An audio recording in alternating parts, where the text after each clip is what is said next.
Oke, kita kali ini akan membuktikan teorema 7.2 yang berbunyi jika setiap 3 titik atas garis dalam sebuah bidang 3 titik atas garis dalam sebuah bidang, yaitu apa? Bidang ini bidang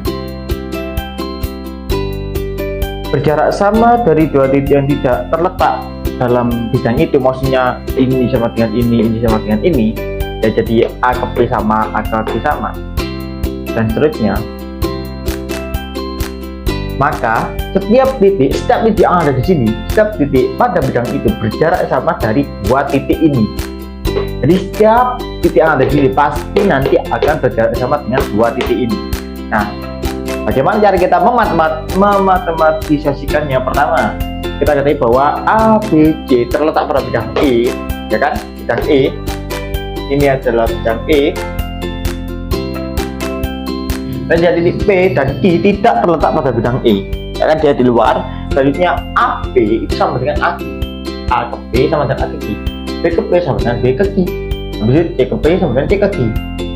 Buktikan untuk sebarang X yang berada di E. Jadi X itu ada di mana-mana di sini, semua X yang di sini kita harus memberikan bahwa maka jika X ada di bidang ini maka dia pasti XP sama dengan XQ, yang dimana jika kita taruh, misalnya kita taruh sini, dia pasti XP sama dengan XQ. Jarak X ke P itu sama dengan jarak X ke P ke Q.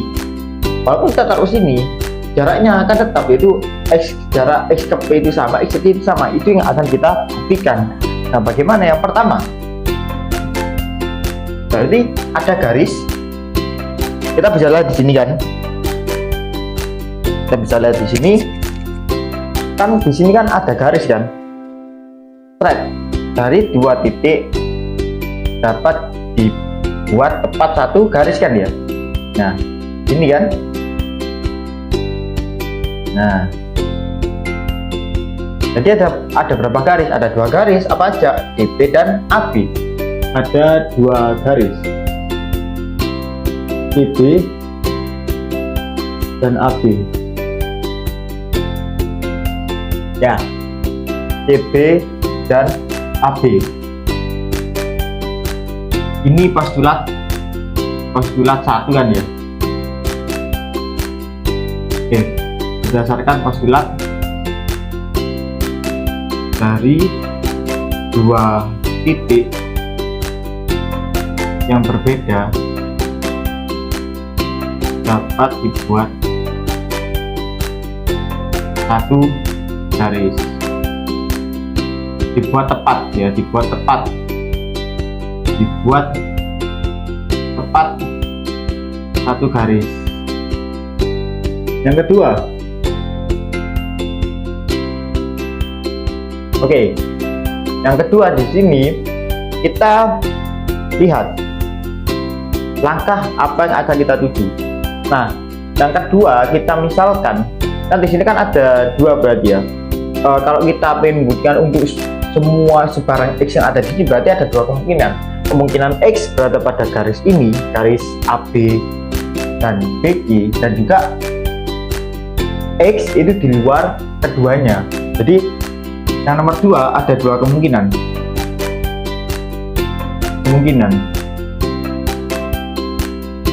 Berarti yang kemungkinan pertama adalah X itu elemen X termuat dalam garis AB dan garis BC.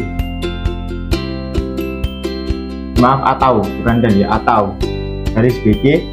B, yang kemungkinan kedua, X tidak termuat dalam garis AB ataupun BC. Berarti kita misalkan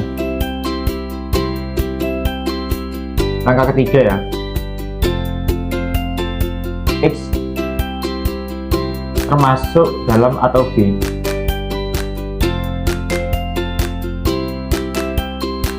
Nah, kalau dia termasuk ini atau ini, nah gini kan, misalkan di sini adalah X. Kita ketahui bahwa CP, kita ketahui bahwa di sana CP kan, CP sama dengan BP. Ini ke sini sama, ini ke sini sama. Nah, berdasarkan teorema titik 7, yang berbunyi gini ya teman-teman. Jika ada sebuah garis L di mana ada dua titik A dan B, dan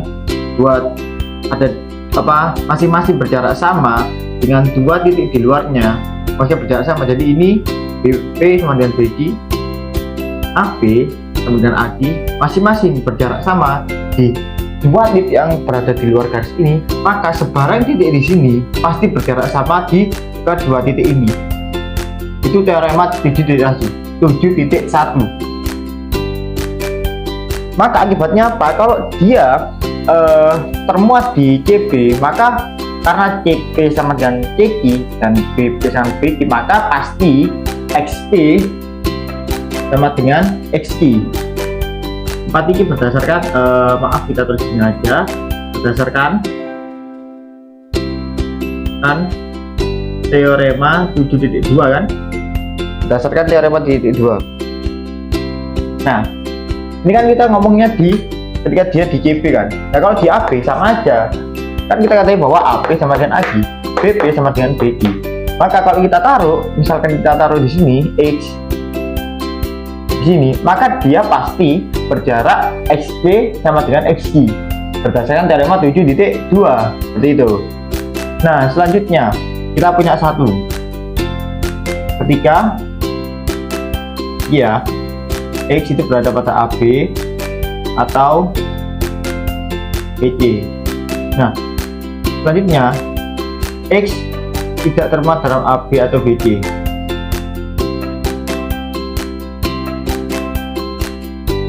Nah, misalnya ya. Oke, kita lanjut ke 6. Misal titik Y pada BC, garis BC maksudnya, dan X pada dan titik X pada luar, pada sisi lain garis AB.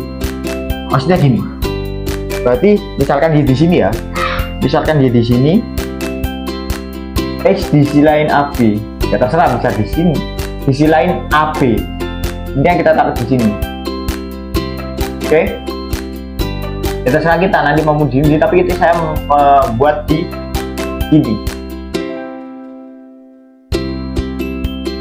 Oke.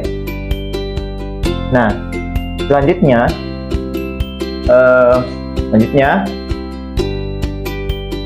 7. Ini berdasarkan itu ya. 6 ini berdasarkan teorema penempatan titik. 7. Nah, yang ketujuh, maka ketika kita bisa lihat kan di sini, maka kita bisa membuat konstruksi garis kan.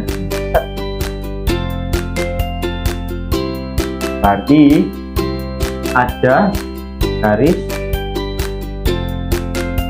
YZ kan ya, YX kan, YX. Apa karena postulat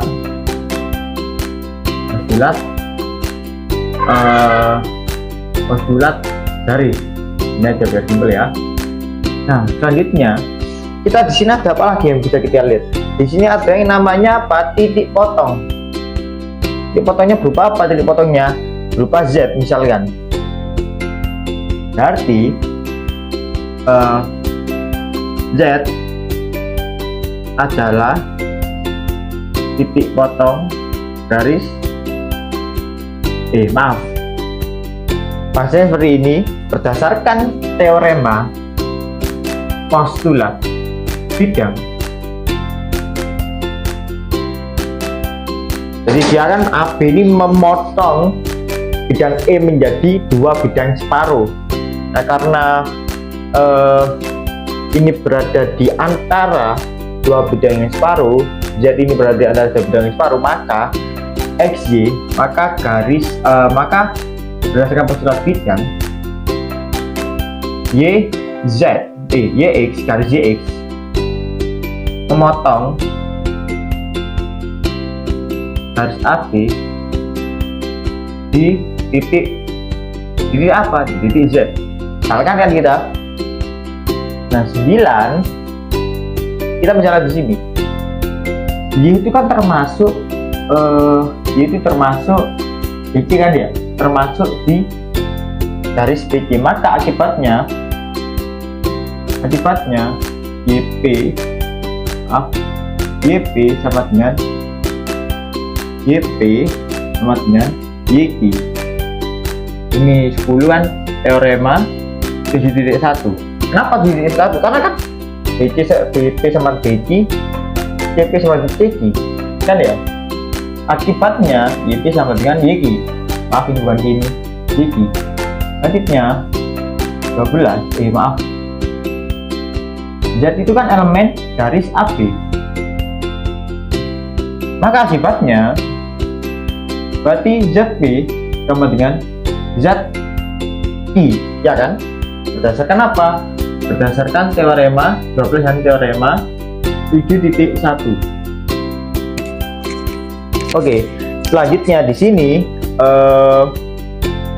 kita bisa lihat ini kan garis XY itu bisa kita garis XY garis YZ dari YX itu bisa kita sebut garis ini aja kan kita bisa sebut garis YXY itu bisa kita sebut garis YZ, sama aja kan ya kan, garis yang sama.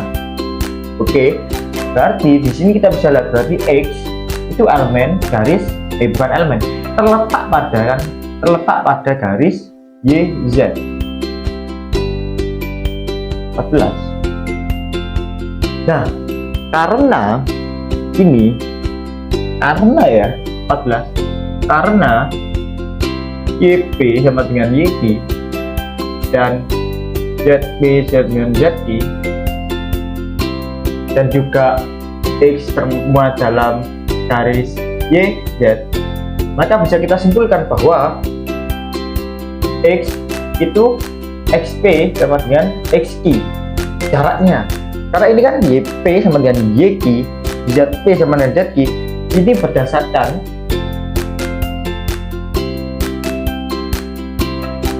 teorema 7.1 kan. Nah, bisa kita lihat di sini kan 7.1 berbunyi seperti ini ya. Nah, karena YP sama dengan YQ, Z sama ZQ, maka pasti XP sama dengan XQ.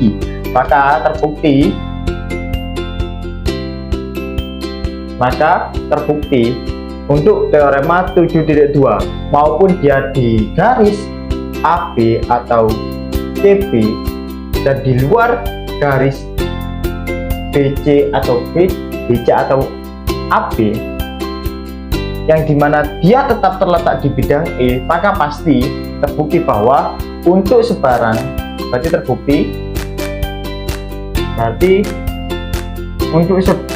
untuk sebaran X pada bidang E, maka XP sama dengan XI terbukti.